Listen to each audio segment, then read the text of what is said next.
कार्तिक पूर्णिमा। कार्तिक पूर्णिमा हमारे ओडिशा के लोगों के लिए एक बहुत ही अच्छा दिन होता है, क्योंकि हमारे अतीत में जो साधवस होते थे वो विदेश जाते थे ट्रेड करने के लिए नौका में बैठकर। उस कल्चर को जीवित रखने के लिए हम ओडिशा के लोग कार्तिक पूर्णिमा के दिन सुबह उठकर नहाने के बाद जाते हैं नौका तैराने के लिए बाहर। So we also worship Lord Vishnu and the moon. So how I enjoyed in Kartik Purnima, I just want to show you today. So enjoy the clips.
Friends, after this let's study together.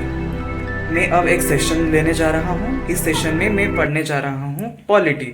Friends, मैं अब तो polity पढ़ रहा हूँ। हम सबको पता है कि पॉलिटी में बहुत सारे इम्पोर्टेंट थिंग्स रहते हैं, बहुत सारे इम्पोर्टेंट टर्म रहते हैं। तो अगर आप सबको पॉलिटी का उन इम्पोर्टेंट चीज़ों चाहिए तो आप लोग कमेंट सेक्शन में बता सकते हैं। मैं ज़रूर वीडियो लाने के लिए ट्राई करूँगा। But now let's study together polity.